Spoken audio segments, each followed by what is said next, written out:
Meus amigos, minhas amigas, um bom dia para todos nós. Bom dia. Que o Senhor nos abençoe, que sintamos-nos desde já envolvidos pela espiritualidade amiga que se faz presente, que a eles ofertemos um coração e uma mente abertos para a recepção das palavras de vida eterna, das sublimes inspirações que aqui eles haverão de nos ofertar e que estejamos dispostos daqui para fora, daqui para a vida que nos chama lá fora, dispostos realmente a regar e a cultivar essas sementes, a fim de que se tornem em nossa vida os frutos tão esperados do Cristo em nós. Como dizia Paulo já há 2000 anos, os frutos do Espírito que somos convidados a desenvolver.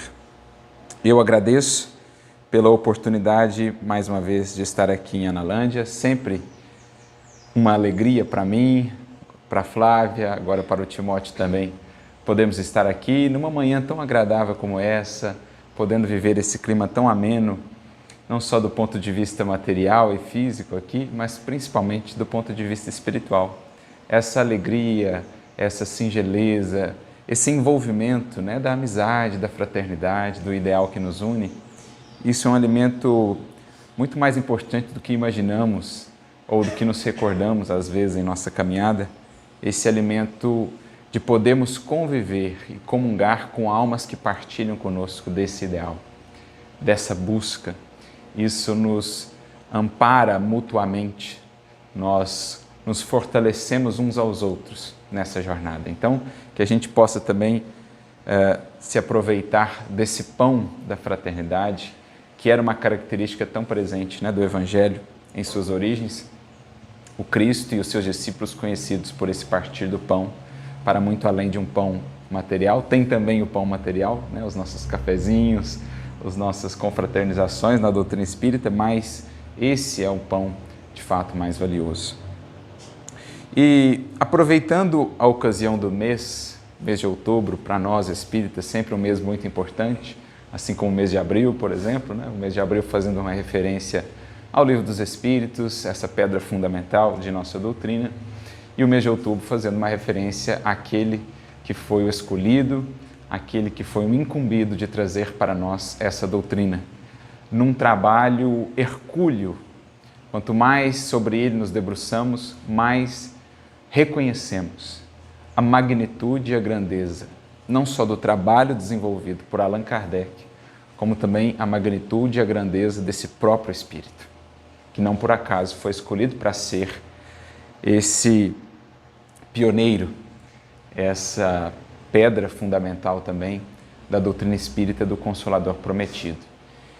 E aproveitando então a ocasião agora do mês de outubro, em que nos recordamos do seu aniversário, no dia 3 de outubro, e também um outro marco importante para a doutrina espírita, sobre o qual meditava esses dias, inclusive, o próprio Kardec assim falou: olha, espíritas, guardem essa data, porque ela fará parte dos anais, dos fastos do Espiritismo no porvir, que é a data de 9 de outubro, mais especificamente 9 de outubro de 1861, quando Kardec, no desenvolvimento da sua tarefa, na difusão da doutrina espírita, vivenciou aí algo similar ao que ele havia vivenciado outrora, em uma outra existência, quando também já estava comprometido com a verdade.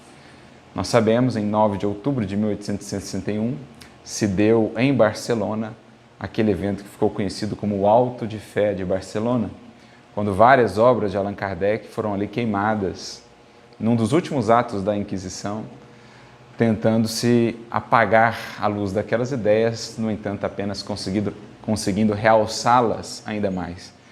Kardec, amparado pelos Espíritos, não se lamenta pelo fato, pelo contrário, ele até agradece, porque diria que aquilo apenas ampliaria ainda mais o alcance da doutrina.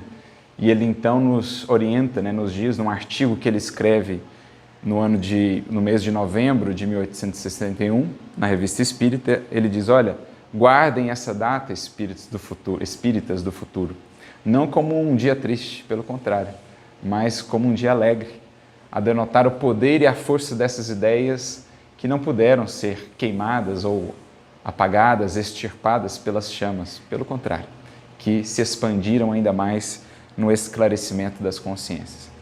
Então, pensando nisso, em Allan Kardec e nas lutas pelas quais ele passou, essa foi uma delas, né, esse problema com o auto de fé, é uma das tantas perseguições pelas quais ele passou, desafios de fora do movimento, dentro do próprio movimento, companheiros que outrora eram auxiliares, mas que daqui a pouco voltaram-lhe as costas, calúnias, difamações, entre outras tantas lutas, a gente vai compreendendo melhor o vigor dessa alma, a solidez daquelas convicções, a pujança daquela fé e daquele compromisso com a verdade. De modo que nos propusemos, então, a relembrar essa figura do primeiro espírita, digamos assim, embora o espiritismo seja propriamente tão antigo quanto a própria humanidade, o próprio Kardec irá dizê-lo, mas pensando ali, a partir do advento do espiritismo, nos propomos a relembrar essa figura do primeiro espírita, daquele que foi escolhido pelo Senhor para abrir os caminhos a todos nós, para que, nos inspirando no exemplo dele, possamos ter mais consciência quanto ao que nos cabe a nós, os espíritas de hoje, os espíritas de todos os tempos. É preciso nos embebermos da sua exemplificação. É preciso realmente analisarmos com discernimento, com meditação, a grandeza dessa vida, para que isso introjete em nós mais consciência quanto ao trabalho e os desafios que haveremos de encontrar e que teremos de realizar em nossa jornada. E para isso nós nos motivamos numa fala que se encontra no livro Obras Póstumas. Como nós sabemos, o livro Obras Póstumas, ele é um registro, um compilado de alguns textos de Kardec, né, que foram encontrados em seus materiais, ali, em seus escritos após a sua desencarnação. E aí temos uma primeira parte que consiste mais de alguns artigos, alguns textos, aliás, muitos deles bem interessantes de Kardec, sobre egoísmo, sobre a evolução, enfim, a visão espírita como um todo, o credo espírita. Temos uma série de textos muito interessantes ali. E temos uma segunda parte que consiste, majoritariamente, de algumas mensagens, algumas orientações recebidas por Kardec de caráter mais particular. Né? Por exemplo, orientações do Espírito de Verdade, orientações que ele recebia dos Espíritos quando do desenvolvimento de O Livro dos Espíritos ou do desenvolvimento de O Evangelho segundo o Espiritismo, antes chamado de Imitação do Evangelho, né? Depois seu nome alterado para o Evangelho segundo o Espiritismo. E ali a gente tem muitas informações interessantes a respeito de Kardec, a respeito da sua obra, as orientações dos Espíritos para ele. E uma delas, ou algumas delas, sempre nos chamaram muita atenção pelo seu teor e por aquilo que nos apresentam em torno desse grande Espírito. Quando Kardec estava trabalhando na escrita da obra Imitação do Evangelho, que viria a ser depois o Evangelho segundo o Espiritismo, ele se desloca para uma cidade na costa da Normandia. Então ele deixa Paris e fica por algum tempo numa cidade chamada Saint-Adresse, que era uma cidade costeira. Para ali ele vai por motivos de saúde. O trabalho era muito e Kardec, por várias vezes, teve de lidar aí com as limitações do corpo. Chegou até a ter a sua atenção chamada aí pelo médico que ele conheceu ainda encarnado, o Dr. Demer, que desencarna e se torna um grande auxiliar no mundo espiritual de Allan Kardec. Dr. Demer, que era homeopata, né, médico, e em determinado momento ele diz para Kardec: olha, você precisa cuidar melhor do seu corpo, da sua saúde, caso contrário você não vai conseguir levar a termo a obra que te cabe. Então, sabemos que o trabalho é imenso, e de fato é imenso o trabalho que Kardec realizou, ainda mais quando pensamos nas restrições todas que ele encontrava naquele tempo. Tão mais difícil de escrever, tão mais difícil de consultar determinadas obras, tudo mais moroso, né? Tudo mais complicado, e ainda assim ele o fez, em menos de 15 anos, uma obra absolutamente monumental. Quando consideramos as obras básicas, revista espírita, toda a correspondência, todo o material que ele recebia, é algo absolutamente impressionante, que escapa até mesmo a uma lógica puramente humana. Então os espíritos iam ajudando ele nessa questão da saúde, né? O Dr. Demer, sobretudo, mas nesse período ali por volta de 1863, ele vai para esse retiro em San Andrés para poder recuperar um pouco a saúde, e ali ele então passeava por aquelas belas praias, velejava, e ele manda nas cartas para Amélie, cartas que inclusive foram descobertas mais recentemente, né? Inéditas, essas cartas entre ele e Amélie, ele descrevendo o que ele fazia, quem ele visitou, os passeios e tal, a recuperação, né, da sua saúde. Mas teve mais motivo pelo qual ele foi para lá. Foi uma condução mesmo dos espíritos, e isso lhe é revelado depois. Porque estando lá, ele envia uma orientação para Amélie, dizendo, olha, fale para os médiuns que caso existam mensagens dos espíritos para mim, me direcionem para cá. E ele não havia mencionado a Amélie no que ele trabalhava, ninguém sabia em qual obra ele trabalhava. E, no entanto, chegavam as mensagens a respeito justamente daquela obra na qual ele trabalhava, que era a obra O Evangelho segundo o Espiritismo. Mensagens essas principalmente de um espírito muito atuante na codificação, um espírito que foi discípulo do apóstolo Paulo, Erasto. Erasto, que teve como principal médium ali durante a codificação o senhor D'Ambel. E ele então, lá de Paris, né, o D'Ambel recebia as psicografias, punha na correspondência, mandava para Kardec, e ali vinham as orientações sobre a obra na qual Kardec estava trabalhando. E ele não fala só nessas correspondências da obra, ele fala também de Kardec e das lutas que o esperariam, especialmente a partir daquele momento. Estamos em 1863, então já tínhamos aí alguns bons anos, desde o advento do Livro dos Espíritos, o Livro dos Médiuns já existia, Revista Espírita em plena atividade, mas e também as lutas já muito presentes, né, as perseguições e tudo mais, mas o Espírito Erasto fala assim, olha, prepara-te para a luta, porque até agora, Kardec, você estava, digamos assim, numa espécie de aquecimento, mas agora vai começar a luta. E por quê? Porque agora você vai mexer com o Evangelho. E sendo o Evangelho a fonte mais alta de luminosidade, de orientação já recebida pela humanidade terrestre, porque é a expressão da própria palavra do Cristo, governador deste orbe, o Espírito mais puro que aqui esteve, é natural concebermos e entendermos que a maior resistência das sombras será justamente no que diz respeito ao Evangelho. Trazer um Evangelho redivivo, explicado, desentranhado da letra, das ilusões que nós acumulamos em torno do Evangelho, é óbvio que isso haveria de despertar a maior das resistências, tanto entre encarnados quanto entre desencarnados. Então, na hora que ele foi se propor a mexer com o Evangelho e a trazer o Evangelho de volta em sua pureza às criaturas, aí os Espíritos então alertaram, prepara-te para a luta, porque agora o negócio vai ficar feio para o seu lado, Kardec. Mas ele diz assim, os Espíritos, no entanto, ao te escolherem, sabiam da solidez de tuas convicções e que a tua fé, qual muro de aço, resistiria a todos os ataques. Então Erasto, discípulo do apóstolo Paulo, voltando-se a este que estava ali encarnado, cumprindo uma missão delegada pelo próprio Cristo, dizia, ao te escolherem, sabiam da solidez de tuas convicções e que a tua fé, qual muro de aço, resistiria a todos os ataques. E mais, numa outra mensagem, ele assim a conclui. Adeus, caro companheiro de outrora. Então, sabe-se lá de onde, né?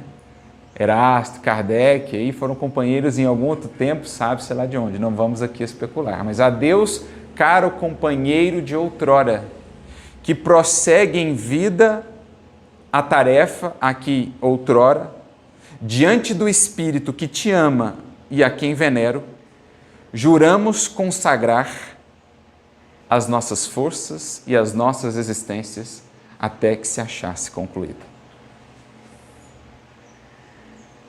Então, olha que bonito. Faltou um detalhe nessa citação, que é justamente o mote da nossa reflexão de hoje. Erasto diz, Adeus, caro companheiro de outrora, discípulo fiel da verdade, que prossegue em vida a obra a que nós dois, outrora, diante do Espírito que te ama e a quem venero, juramos consagrar as nossas forças e as nossas existências. Ou seja, é um projeto de mais de uma existência, até que se achasse concluído. Saúdo-te. Então, assim, Erasto se referia àquele que esteve ali encarnado, ofertando-nos com o seu suor, o seu sacrifício imenso, essa obra que hoje é para nós uma luz incomparável em nossos caminhos. Assim, os espíritos que faziam parte da própria falange do Espírito de Verdade viam, enxergavam Kardec, que não era senão um dos espíritos da falange do Espírito de Verdade que veio ao mundo. Porque não dá para fazer a obra com todos os espíritos da falange do lado de lá, né? Alguém precisa encarnar. E alguns vieram e o maior deles que veio atendeu pelo nome de Allan Kardec ou Hippolyte Léon Denisard Rivail. E é interessante notar e meditar sobre esse título que Erasto lhe dá, discípulo fiel da verdade.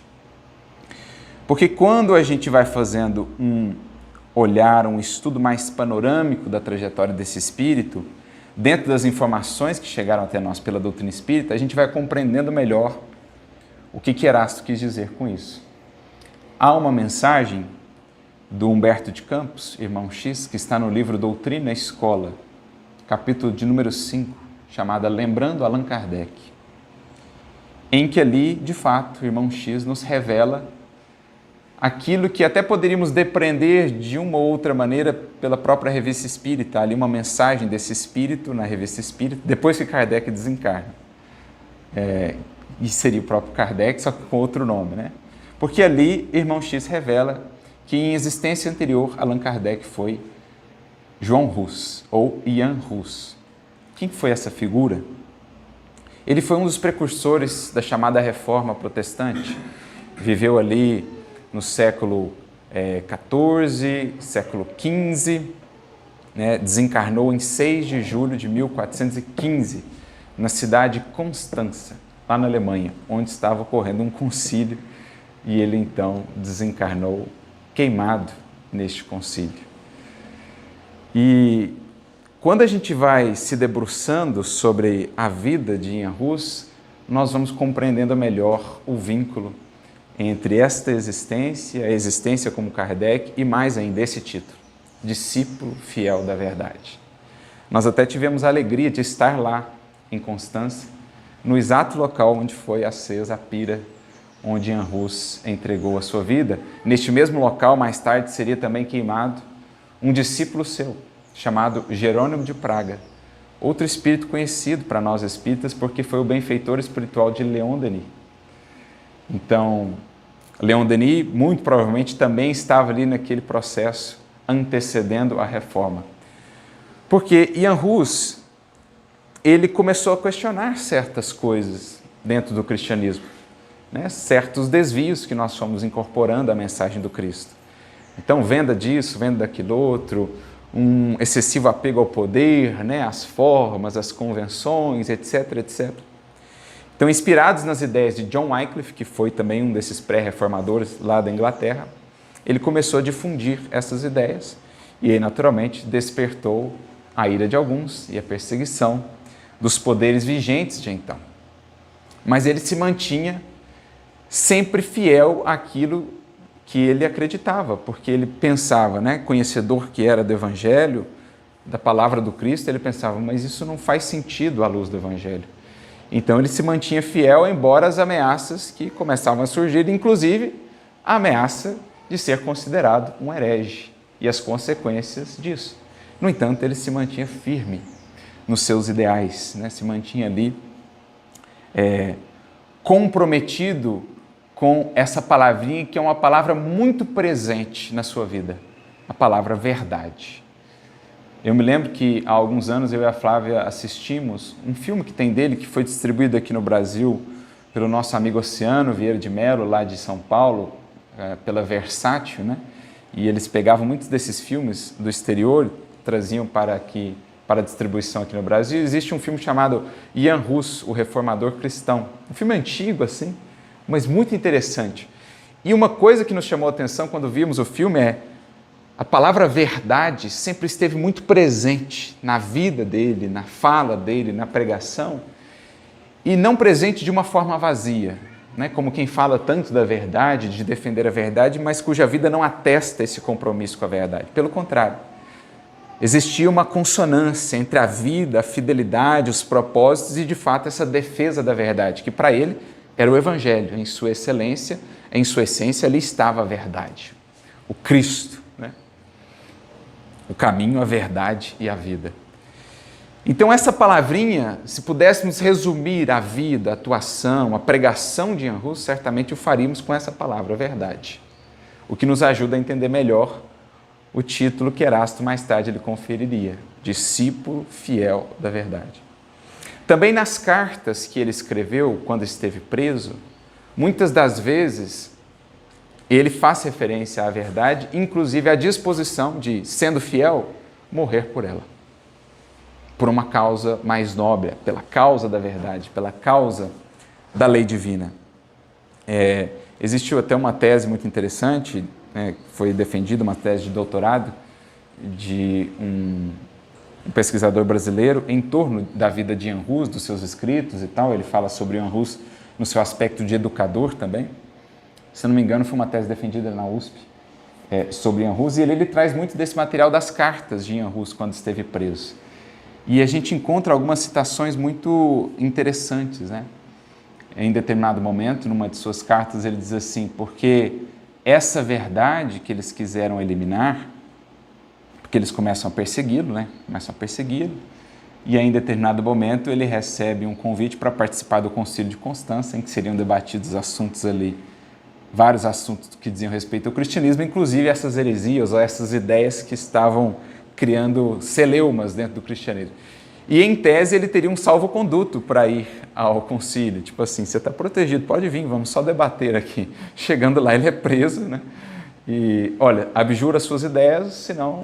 E ele fica ali por vários dias preso, resistindo. Imaginemos tudo que ele passou, né? Os julgamentos ali, aquelas assembleias e tudo mais, submetido a imensas pressões. E, no entanto, era uma alma de uma solidez de convicções inabalável. Aquela fé era qual um muro de aço. Então, a fé que vemos depois em Allan Kardec, ela já estava sendo consolidada. Por quê? Como disse Erasto, juramos consagrar nossas existências a essa causa. E que causa é esta? O Evangelho redivivo, o resgate da mensagem do Cristo, a ofertá-la para a humanidade, preparando novos tempos. Então, já era um compromisso de há muito. Então, ele permanece fiel e tal, resistindo, e aí, claro, muitas calúnias, muitas difamações, e ele então diz numa de suas cartas: essa verdade que quiseram eliminar, ela tem a propriedade de brilhar mais forte sempre que se tenta apagá-la, e de subir mais alto sempre que se tenta rebaixá-la. Então, mesmo durante a sua morte, lá nos últimos momentos, né, ele então teria dito, quando a pira era acesa para ser queimado vivo, que agora queimavam um ganso, porque o seu nome, Jan Hus, em tcheco, significa ganso, Hus.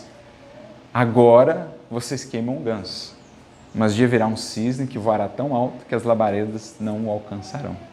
É uma fala profética, porque assim como a fogueira esteve presente nos passos de Jan Hus, mais tarde ela esteve presente nos passos de Allan Kardec. Não mais tentaram queimar-lhe o corpo, mas as obras.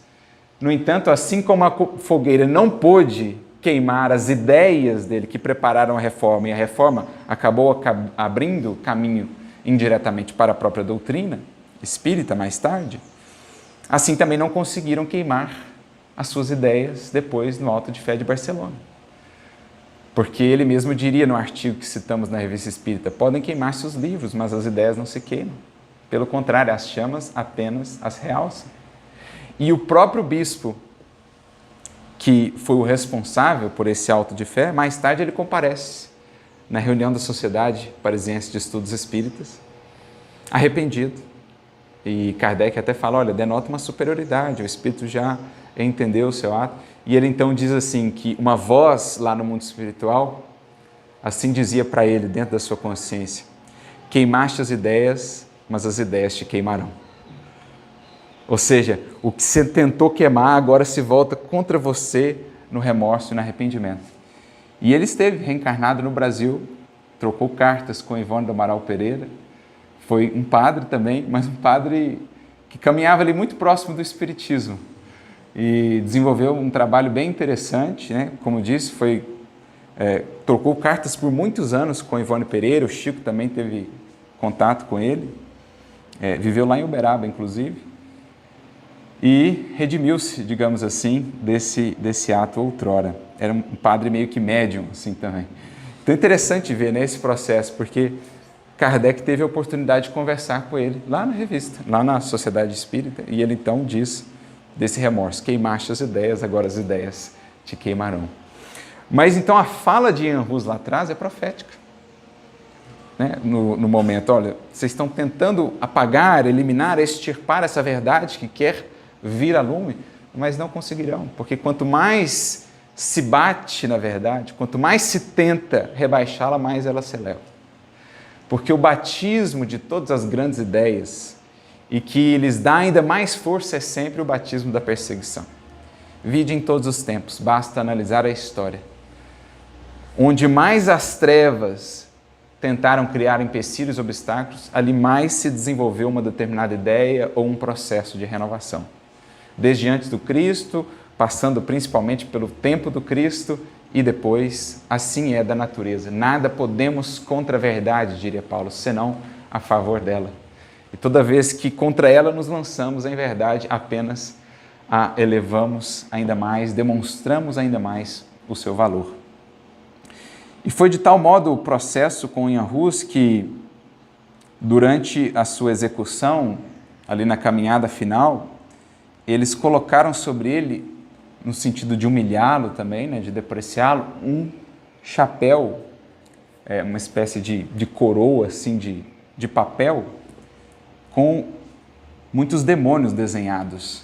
Como dizer assim, que aquele lá estava a serviço, né, das forças da sombra, dos demônios. Então, se a gente vai olhar muitas das imagens, das pinturas de Ian Hus, quando ele está sendo martirizado, ele está lá com esse chapéu de papel, com demônios desenhados assim na sua cabeça, como a dizer que aquela cabeça e aquelas ideias estavam a serviço dos demônios. E a respeito dessa coroa, digamos, que lhe foi colocada, ele diria, olha, meu Senhor Jesus Cristo, por mim, um infeliz miserável, suportou uma coroa de espinhos muito mais pesada e pungente. Sendo ele inocente, foi considerado merecedor de uma das mais infamantes mortes. Eu, portanto, de muito bom grado, suportarei essa coroa de papel, muito mais leve, embora difamante, por seu nome e pela verdade. Por seu nome e pela verdade, eu, de muito bom grado, suportarei essa coroa, que é muito mais leve, embora difamante, embora humilhante, mas não chega nem aos pés da coroa de espinhos que nosso Senhor suportou. Por nós, infelizes, miseráveis, pecadores como ainda temos sido. Então, assim ele disse, né? E a gente vê a grandeza da convicção desse Espírito, que também diria em uma outra de suas cartas, olha, Deus é minha testemunha. Esses falsos ensinos que a mim atribuem, essas falsas afirmações de muitos caluniadores a meu respeito, Deus é testemunha de que nunca ensinei ou preguei isso. Agora, pela verdade do Evangelho que eu escrevi, ensinei e preguei, por essa sim, estou disposto a morrer neste dia muito alegremente, por essa verdade. Então isso traz para nós toda uma nova magnitude de compreensão de quem foi esse discípulo fiel da verdade, de quem foi o, de fato, apóstolo de Jesus para além do grande pensador, do grande filósofo. Porque não podemos pensar só no Kardec do gabinete, só no Kardec lá escrevendo. Precisamos, como espíritas, nos lembrar do Kardec do livro Viagem Espírita, saindo a campo, testemunhando, servindo. Do Kardec que foi desconhecido por muitos, mas conhecido pelos mais próximos, o Kardec que era um poço de caridade, de amorosidade. Estava lendo recentemente uma das biografias, né, que temos de Kardec, aquela produzida por Zeus Van Tuyl e Thyssen, Allan Kardec, o educador, e agora me falha a memória a outra palavra, mas é uma biografia até extensa que nós temos, produzida, editada pela FEB. E ali, em determinado momento, temos alguns relatos dos que foram mais próximos de Kardec, quando do traslado do seu corpo do cemitério onde ele foi primeiramente enterrado, cemitério de Montmartre, ele é transferido para o Père Lachaise um ano depois. Então, ele não foi enterrado diretamente no Père Lachaise, ele foi internado primeiro no Montmartre, e aí durante esse um ano os espíritas concebem a ideia da homenagem, do dolmen. O dolmen é então fabricado, preparado, e aí um ano depois, exatamente um ano depois, ele é transferido para o Père Lachaise, onde ainda está lá até hoje, né, o seu túmulo, que é inclusive o mais visitado do Père Lachaise, lá em Paris. E aí, durante as homenagens nesse dia do traslado, alguns dos amigos trouxeram ali os seus contributos, e um dos principais amigos seus, que era Alexandre Delanne, que era o pai de Gabriel Delanne, aquele que seria também um grande divulgador do espiritismo, deixou obras muito valiosas, né? Alexandre Delanne era um dos principais amigos de Allan Kardec, de convivência íntima mesmo. E ele então traz alguns relatos. Ele não pôde estar presente porque estava enfermo no dia dessa homenagem, mas ele manda ali alguns relatos e tal, falando, olha, eu quero falar do Kardec que não foi conhecido por muitos, mas que era o verdadeiro Kardec. E ele vai citando vários casos em que Kardec auxiliava absolutamente anonimamente, de maneira apagada, sem qualquer expectativa de reconhecimento. Quantas pessoas ele auxiliava, não só com as suas palavras, com o seu acolhimento, mas até materialmente. Ele cita até o caso de um amigo seu, um conhecido seu, que passava por momentos muito difíceis e que em um determinado dia encontrou na sua porta uma carta selada que estava escrita apenas assim, da parte dos bons espíritos, e não estava assinada. E ao abrir, ele encontra os recursos que ele precisava para sair daquela situação. E logo consegue identificar que quem estava por trás daquela carta era Allan Kardec. E o Alexandre Delanne fala, então é desse Kardec que eu quero falar, para além do grande filósofo, o grande coração. Aquele que não só falou da ciência nova que o Espiritismo nos traz, do campo tão vasto de natureza filosófica que ele nos abre, mas daquele que, acima de tudo, foi um servidor do Cristo, um fiel servidor de Jesus, um discípulo fiel da verdade, vivendo tantos desafios, tantos empecilhos, como o próprio irmão X Humberto de Campos diria na mensagem que aqui já citamos, capítulo 5 do livro Doutrina e Escola, quando ele fala de Ian Hus, e ali ele fala, na verdade, das orientações de Jesus para Ian Hus antes dele encarnar. Então, os bastidores da encarnação de Allan Kardec, ele fala do que Jesus disse a Ian Hus. Vou até ler um trechinho aqui que vale a pena, mas ao final dessa mensagem ele diz, Allan Kardec não só pregou ou codificou a doutrina consoladora, viveu-a. Não foi um simples codificador de princípios, mas um fiel servidor de Jesus e dos homens. Não foi levado à galeria dos grandes da humanidade simplesmente porque apontou caminhos, porque apontou o caminho redentor. Pelo contrário, porque foi à frente, abriu o caminho e foi à frente, dando exemplo do que é ser fiel à verdade a todo custo. Acusado tantas vezes, traído muitas vezes, dentro do seio mesmo da própria Sociedade Parisiense de Estudos Espíritas. Quantos médiuns com ele não romperam a partir do momento em que ele sempre mantinha-se ali no bom senso, e os médiuns às vezes queriam certos destaques, rompiam com Kardec e depois se tornavam, muitas das vezes, infelizmente, difamadores, e ele sempre naquele caminho, sempre com bom senso. Nunca veremos ele responder a quem quer que seja, por mais infelizes tenham sido os ataques, nunca o veremos descer da sua postura de urbanidade, de equilíbrio, de bom senso. Sim, respondia, ele dizia, né? Existem as polêmicas úteis e as inúteis. Toda polêmica que diga respeito a mim e a minha pessoa é inútil, e nisso eu não vou entrar. Mas toda que ataque a doutrina, essas eu vou comprar. E ele respondia na Revista Espírita, sobretudo. Agora, as que digam respeito à minha pessoa, essas são inúteis. Essas deixa para lá. vamos seguindo, vamos trabalhando, porque o trabalho atesta dos nossos ideais. Mas o Cristo diz para ele, nesse encontro no mundo espiritual, é uma fala muito bonita, um pouco mais extensa, mas pegando a parte final aqui, diz assim para ele: meus enviados não nascem na terra para serem servidos, mas por atenderem às necessidades das criaturas. Não recebem palmas e homenagens, facilidades e vantagens terrestres. Contudo, minha paz os fortalece e levanta-os cada dia. Muitas vezes não conhecem senão a dificuldade, o obstáculo, o infortúnio, e não encontram outro refúgio além do deserto. Há uma outra mensagem até no livro Crônicas de Além Túmulo, capítulo 21, também do irmão X, em que ele faz essa comparação entre Kardec e João Batista, mostrando Kardec como uma espécie de precursor, mais uma vez, do Cristo, como foi lá João Batista. Só que João Batista outrora tinha o seu refúgio nos desertos da Judéia. Kardec enfrentou agora o deserto das grandes cidades da modernidade. O deserto espiritual de Paris foi o seu refúgio. Mas dentro de si encontrava a paz do Cristo que o sustentava. É preciso, porém, erigir o santuário da fé e caminhar sem repouso, apesar das perseguições, pedradas, cruzes e lágrimas. E assim ele o fez, tanto como outrora Ian Rus, como também como Allan Kardec.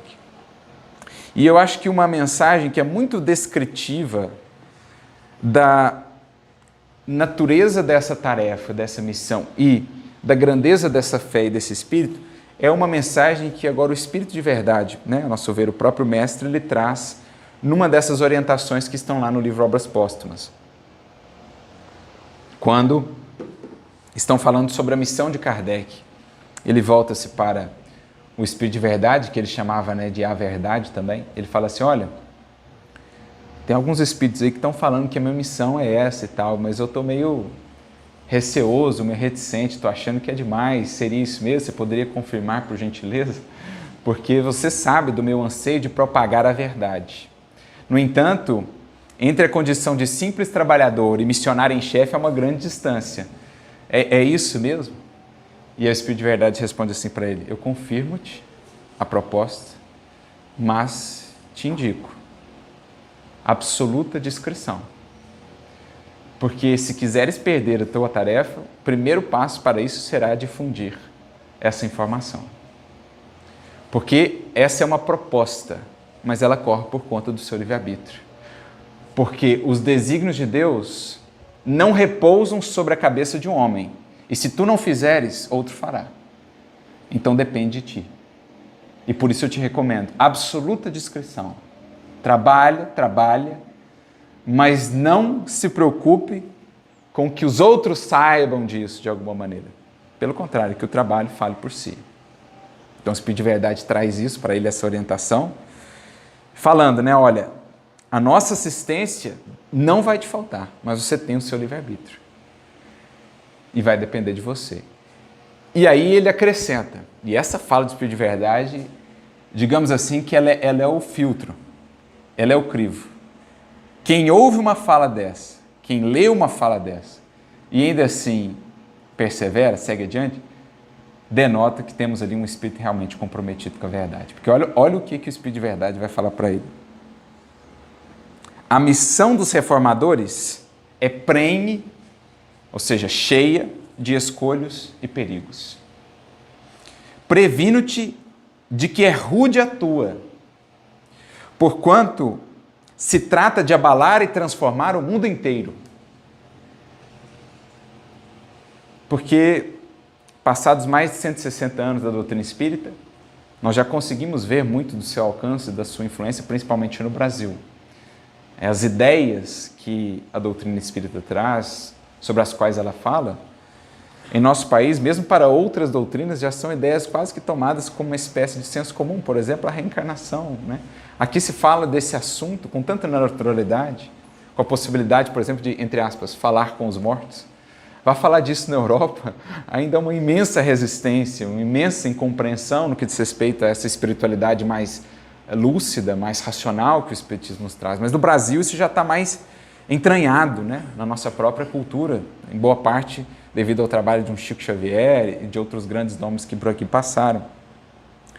Mas creio que nós espíritas mesmo ainda não temos dimensão do papel que a doutrina espírita está, o papel que está reservado à doutrina espírita a desempenhar na edificação desses novos tempos em que estamos entrando. Vivemos agora um limiar em que a matéria, enfim, começa de fato a perder o seu império, em que a era do espírito começa, enfim, a se afirmar. A própria ciência, pelos seus meios, ciência material, mais tardiamente vem chegando a essas conclusões, sobre as quais o Espiritismo muito antes nos antecipou. Mas o papel dessa obra, desse legado, é imenso. Nós não temos ideia ainda do alcance que ele terá nos séculos por vindouros. Então, é o que o Espírito de Verdade está falando. Não te basta escrever um ou outro livro. Estamos falando de uma renovação fundamental do modo de pensar da humanidade, em que a matéria e como ela estrutura o nosso pensamento cederá espaço às realidades do Espírito que passarão a estruturar um novo modo de ser das humanidades terrestres. Imagina só, como não se transformarão a nossa medicina, a nossa filosofia, a nossa educação, a nossa política, nossa administração, as relações entre nações, tudo, quando essas ideias permearem todas as nossas concepções. Quando entendermos que pensar saúde só do ponto de vista fisiológico é como querer contemplar o horizonte vendo pela fresta da fechadura. Quando entendemos que pensar educação considerando só esse recorte dessa existência do ser é como querer ler uma obra a partir de uma página, só quando outros tantos capítulos vieram antes. Então, olha o universo novo que em todas as áreas do pensamento há de surgir a partir do momento que essas ideias de fato forem consideradas. Nossa relação com a saúde, nossa relação com a morte, nossa relação com as posses, nossa relação com a família, nossa relação com o corpo, enfim, tudo isso há de se renovar. Não suponhas que te baste publicar um livro, 2 livros, 10 livros, para em seguida ficares tranquilamente em casa. Em outras palavras, esquece a aposentadoria, Allan Kardec.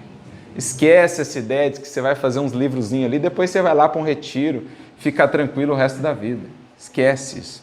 A tarefa da qual você faz parte e a qual você está assumindo é algo que vai te pedir devotamento e comprometimento até o fim da existência. Como quando somos incumbidos de tutelar um espírito. Dali por diante, até o fim desta encarnação, há ali um compromisso. Não mais existe a ideia, o modo de vida que tinha antes. E a doutrina, sendo esse filho que ele haveria de gerar, pediria dele cuidados para o restante da existência. Ainda mais pela magnitude, pelo alcance que ela passaria a ter. Tens que expor a tua pessoa. Suscitarás contra ti ódios terríveis. Inimigos encarniçados se conjurarão para a tua perda. Ver-te-ás abraços com a malevolência, com a calúnia, com a traição, mesmo dos que te parecerão os mais dedicados. As tuas melhores instruções serão desprezadas e falseadas. Como a gente vê, especialmente hoje em que a historiografia espírita está passando por um processo de muita renovação, com muitas novas fontes que temos descoberto, muitos manuscritos inéditos, muitas descobertas em torno do contexto de Allan Kardec, quem foram os médiuns de fato, esses materiais têm surgido a partir de pesquisas tão interessantes e vemos quantos médiuns não romperam com ele e depois saíram, digamos assim, lançando pedras. Quantas vezes Kardec não foi acusado de estar ganhando dinheiro ali às custas do espiritismo e se blindando com alguns outros e tal, e uma série de outras coisas, sobre as quais ele mesmo vai falar, veremos aqui mais adiante. As tuas melhores instruções serão desprezadas e falseadas, por mais de uma vez sucumbirás sob o peso da fadiga. Numa palavra, terás de sustentar uma luta quase contínua, com o sacrifício de teu repouso, da tua tranquilidade, da tua saúde e até da tua vida, pois sem isso viverias muito mais tempo. Não fosse esse trabalho, Kardec teria vivido mais do que até 1869, como viveu, lá no rompimento do aneurisma, que foi responsável pelo seu desencarne, muito em decorrência da carga de trabalho a que submetia o seu corpo. Diz lá o próprio Alexandre Delane, todos os dias acordava às 4h30, qualquer estação, mesmo no inverno do hemisfério norte, para dar conta de suas atividades. As tantas correspondências, as tantas obras a escrever, não tínhamos nem máquina de datilografar naquele tempo, era tudo no punho, caneta, tinteiro, pena. Não tínhamos um computador para consultar uma determinada obra que eu queira citar num trecho da minha obra. Era tudo memória, registro, trabalho, na unha mesmo. Não tínhamos a iluminação que temos hoje, que nos permite trabalhar em determinadas horas do dia. Era lá o lampião, a querosene, em boa parte responsável pelos problemas de saúde que mais tarde o acometeram também. Uma série de outros fatores. Então, viverias muito mais, não fosse esse compromisso que se assume. Então, veja o quadro que o Espírito de Verdade está pintando para Kardec. É tipo assim, é o crivo. Se passar desse prognóstico, vai adiante. Se não passar, já fica aqui, vamos em busca de outro. Para ver a que ponto esse discípulo fiel da verdade foi submetido, né? A que profundidade de testemunho. Ora bem, não poucos recuam quando, em vez de uma estrada florida, só vêm sob os passos urzes, pedras agudas e serpentes. Para tais missões não basta a inteligência. Porque é, de fato, admirável a inteligência de Kardec. Sua capacidade lógica, argumentativa, sua didática é algo impressionante. No entanto, nós espíritas, talvez raras vezes consideremos em toda a sua grandeza essa resiliência, esse coração fiel a toda prova de Kardec. Faz-se mister primeiramente para agradar a Deus, humildade, modéstia e desinteresse, visto que ele abate os orgulhosos, os presunçosos e os ambiciosos. E de fato, quantos espíritos não encarnaram na Terra, ali nos tempos de Kardec, ou mesmo antes, com tarefas de progresso para a humanidade, mas que não acabaram se perdendo pelos interesses, pela vaidade. Em Kardec, no entanto, sempre vemos o servo fiel. Nunca colocou-se à frente da causa. Nunca colocou as suas opiniões pessoais, caprichos pessoais acima da causa. Sempre um compromisso com a verdade. Conversava isso ontem com um amigo. Voltávamos de uma viagem para a palestra e falávamos de Allan Kardec. E ele falava, uma coisa que me chama a atenção em Kardec é isso. Há sempre essa isenção. Não há paixão que o move. Há sempre uma busca pela verdade, seja ela qual for. Eu modifico as minhas ideias para acomodá-las à verdade. Um exemplo. Ele não era reencarnacionista. Pelo contrário. Tinha grandes resistências à ideia a princípio. Mas ele foi vendo, tanto pelo caminho das revelações dos espíritos, cada vez mais espíritos, por médiuns diferentes, falando do tema, como também pelo caminho da própria lógica, que não poderia ser diferente. Tem tantos espíritos falando disso, de médiuns, oriundos das mensagens de médiuns que não se conhecem, então há aí um controle universal dos ensinos dos espíritos, de fontes diferentes, de países diferentes, estão falando do mesmo tema. E segundo, vamos pôr aqui na mesa, vamos raciocinar. E é muito bonito a gente ver o modo de pensar de Kardec. Eu acho que mais do que lermos as suas obras, nós, como espíritas, precisamos alcançar o modo de pensar de Allan Kardec. Isso só se consegue com um estudo aprofundado das suas obras. Então, a gente vai, por exemplo, ao livro A Gênese, no capítulo 2, Kardec vai trazer um dos eixos centrais do seu pensamento, que eram os atributos de Deus. E ele diz assim, olha, esse é o eixo central, por meio do qual eu filtro, eu analiso toda ideia nova que chega. Se essa ideia diminuir que seja um dos atributos de Deus, ela não pode estar com a verdade. Se ela negar um dos atributos de Deus, ou mesmo se ela arranhar um dos atributos, já acende um alerta em torno dessa ideia. Ela pode estar parcialmente certa, mas não integralmente. Por quê? Para estar com a verdade, ela precisa encaixar-se perfeitamente nos atributos de Deus. Então, vamos pensar aqui no exemplo da reencarnação. Deus é infinitamente justo. Nós não sabemos tudo o que Ele é, mas sabemos algumas coisas que Ele não pode deixar de ser. O próprio Kardec diz isso. Então, uma coisa que ele não pode deixar de ser, sem a qual ele não seria Deus, é perfeitamente justo. Beleza, então ele é perfeitamente justo. Então, vamos partir da hipótese. Ele usa muito isso na sua argumentação. Até recentemente nós fizemos um artigo para a revista, a Revue Spirit mesmo, que segue em produção agora pelo SEI, Conselho Espírita Internacional, falando desse modo de pensar de Kardec e dessa ferramenta lógica de que ele se serve muitas vezes, que é conhecida como redução ao absurdo. Então, eu estabeleço uma hipótese e eu testo as consequências dessa hipótese. Se nas consequências dessa hipótese eu chegar a algo que é absurdo, então a hipótese é falsa. Entende a lógica?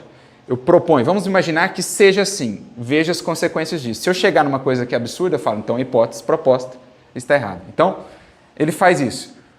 Vamos propor que exista só uma existência.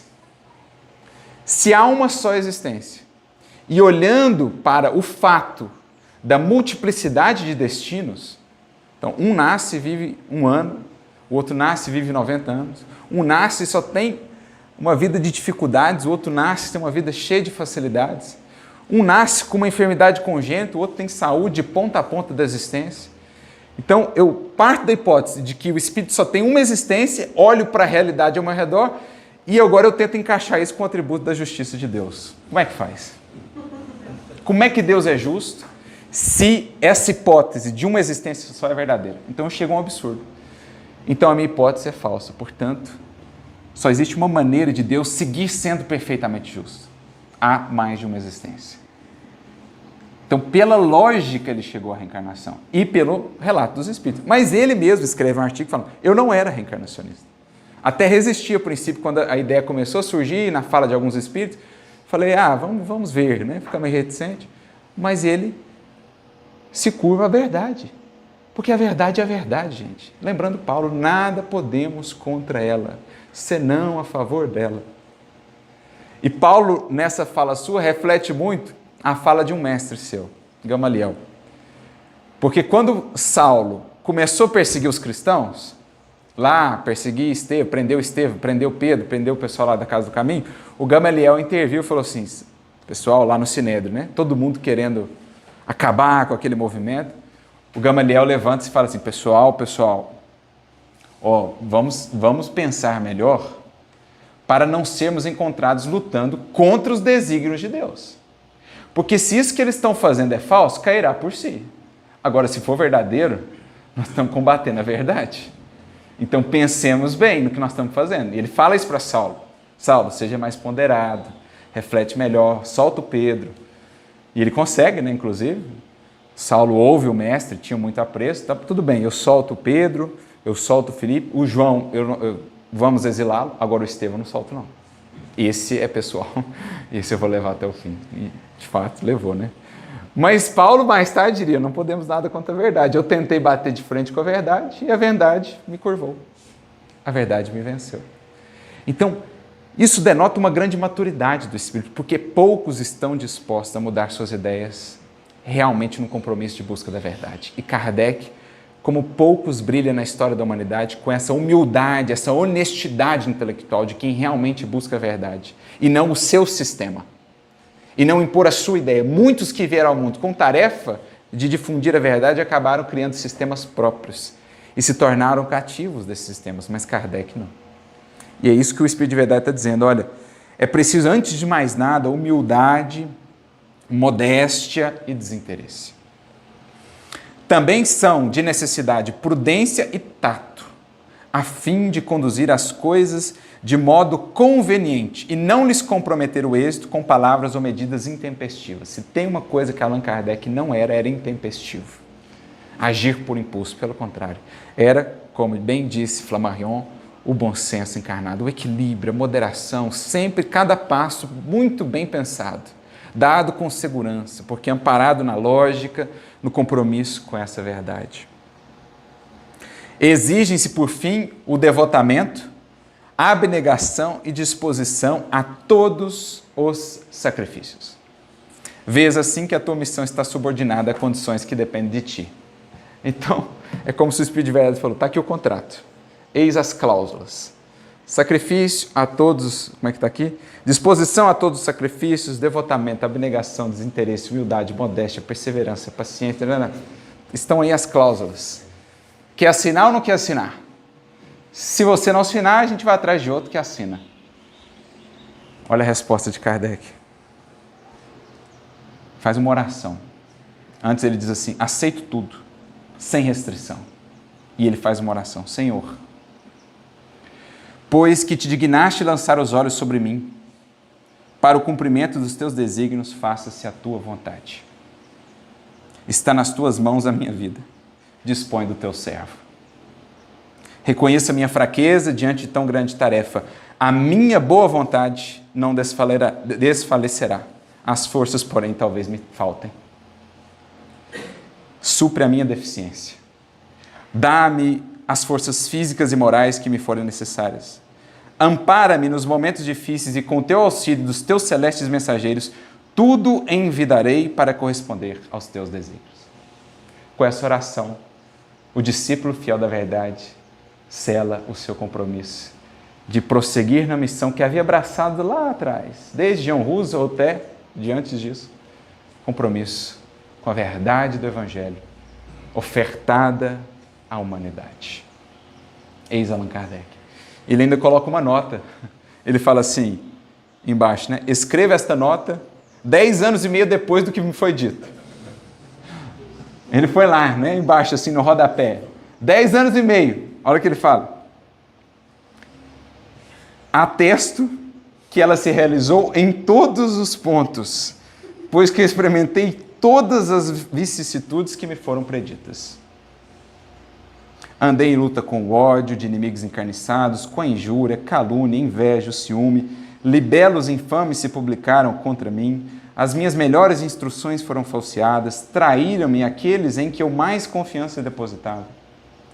Pagaram-me com ingratidão aqueles a quem prestei serviço. A sociedade parisiense, ou a sociedade de Paris, como ele dizia também, se constituiu o foco de contínuas intrigas urdidas contra mim. E é interessante porque você vai ver nos relatos de Kardec quantas vezes ele tentou deixar a presidência da sociedade e não tinha jeito de deixar, os espíritos não deixavam. Ele fazia, não, mas está muita tarefa, muita demanda, não consigo mais.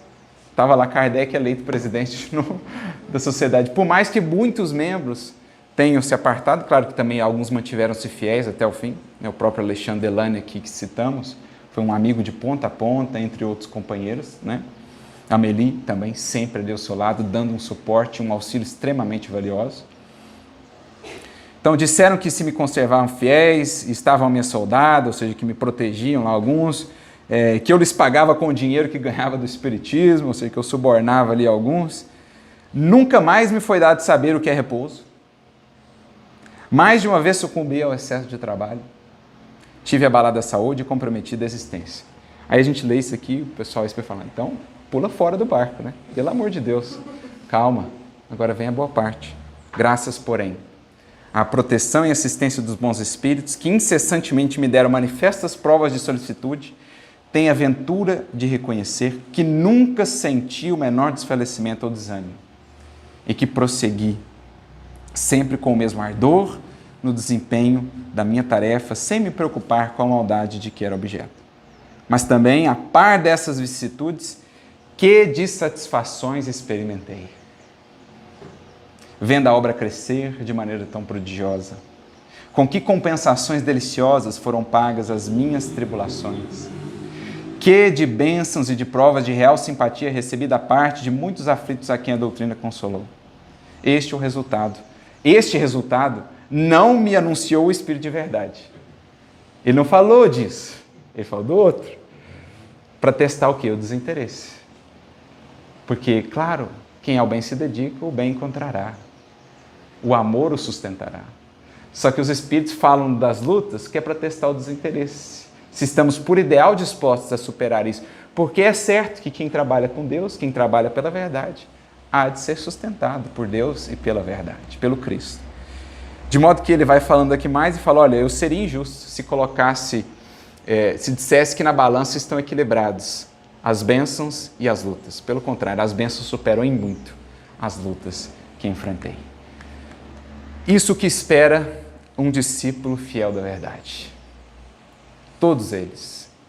E se nos propomos a ser discípulos de Allan Kardec, o que significa ser também discípulos de Jesus, é isso que haveremos de encontrar, claro, guardadas as devidas proporções, as lutas que nos cabem, os desafios que nos cabem, os suores, os sacrifícios, muitas vezes as lágrimas. Mas que de bênçãos estão reservadas aos que com Cristo seguem. Como foi lido aqui ao início, na feliz e muito pertinente mensagem em torno do discipulado. O convite de Jesus não se modificou. Como diz uma dessas mensagens da internet, a porta segue estreita e o convite envolve ainda a mesma cruz. E é impressionante, né? Há algum tempo eu fazia uma palestra lá no Congresso de Uberlândia, inclusive. O tema era: se alguém quiser vir após mim, negue a si mesmo, toma a sua cruz e siga-me. E a gente ficava a pensar, como que um convite desse, ele perdura tanto nos séculos, né? Que quem são os loucos que aceitam um convite desse? Porque no mundo de hoje, convida para o prazer, multidões. Convida para a ilusão, multidões. Como é que um convite como esse, que é tão oposto do que o mundo propala de ilusões, como é que um convite desse permanece ainda de pé e ecoando e alcançando corações? Um convite que promete não a afirmação dos nossos caprichos, mas a negação de nós mesmos. Não as rosas e os caminhos brandos e fáceis, mas uma cruz e sendas ásperas. Como é que um convite desse permanece tão vivo e tão eloquente? Só há uma explicação: o que espera-nos depois da cruz. O que sentimos que nos espera depois da cruz.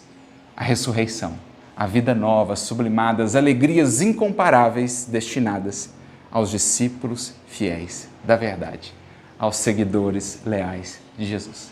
Felizes, pois, os que souberem tomar a sua aos ombros e avançarem em direção e ao encontro do Divino Mestre. Como Kardec, poderão experimentar as alegrias inefáveis de sentirmos fiéis servidores do Mestre de todos nós. A todos, muita luz e muita paz na jornada em busca pela verdade. Fiquem com Deus. Neste ambiente, descendo sobre nós, vibrando em nossa mente.